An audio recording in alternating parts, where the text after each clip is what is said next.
விஜயநகரத்தில் தீபாவளி திருநாள். மன்னர் இந்த தீபாவளி திருநாளை சிறப்பாக மக்களுடன் சேர்ந்து கொண்டாட நினைத்தார். மந்திரியாரை அழைத்தார்.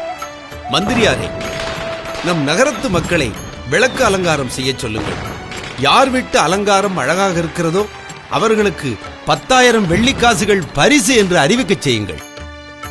மன்னரின் உத்தரவு மக்களுக்கு தெரிவிக்கப்பட்டது. எல்லா மக்களும் அந்த பரிசினை தாமே வாங்கிவிட வேண்டும் என்று ஆர்வம் காட்டினர். தீபாவளி திருநாள் அன்று மன்னர் மந்திரியார் தெனாலிராமனுடன் நகர்வலம் வந்தார்.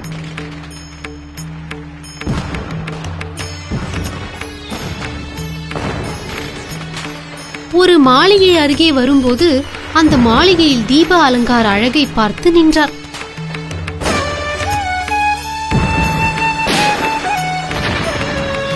மன்னா, இந்த மாளிகை நம் அரண்மனை ரத்தன வியாபாரிக்கு சொந்தமானது.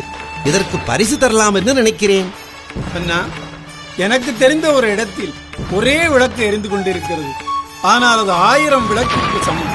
நீங்கள் சம்மதித்தால் அதை நான் உங்களுக்கு காட்டுகிறேன். ஒரு விளக்கு 1000 விளக்கிற்கு சமமா? இப்போதே செல்வோம்.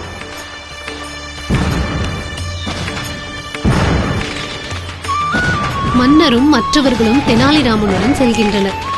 ஊரின் ஒதுக்குப்புறத்தில் ஒரு ஆலமரமும் அதன் அடியில் கூரையால் வேய்ந்த ஒரு ஆசிரமும் தெரிகிறது.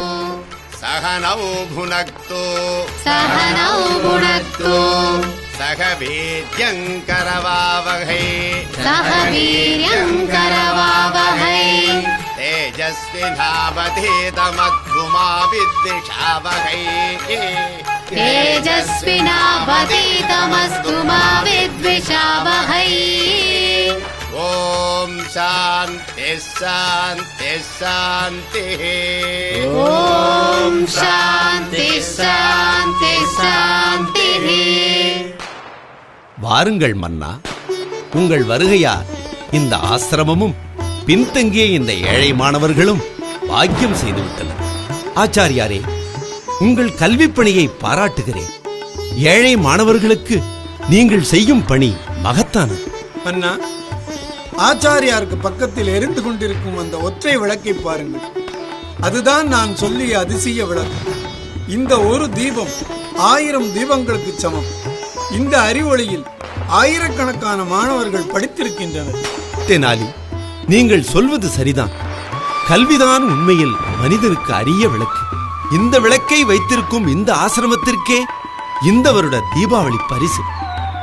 மன்னர் தீபாவளி பரிசான வெள்ளி காசு மூட்டையை ஆச்சாரியரிடம் கொடுக்க மாணவர்கள் கைத்தட்டி மகிழ்ச்சியை தெரிவிக்கிறார்கள். என்ன குழந்தைங்களே, நம்ம வாழ்க்கையில கல்வி அறிவுங்கிறது எத்தனை முக்கியம்னு தெரிஞ்சுக்கிட்டீங்களா? பருவ காலத்தை பற்றியும் நல்ல சூழ்நிலையை பற்றியும் பேச்சு வந்தது. அரசே, இயற்கை என்னை நம் நாட்டையே அழகுபடுத்தியுள்ளாள். ஆகையால் நாம் காடுகளில் குதிரை சவாரி செய்து மகிழ்வோம். நானும் அதைத்தான் நினைத்தேன். இயற்கையின் எழிலை ரசிக்கத்தான் ஆண்டவன் நமக்கு கண்களையே தந்துள்ளான். வழக்கம் போல நாம் நாளை காலை புறப்படுவோம்.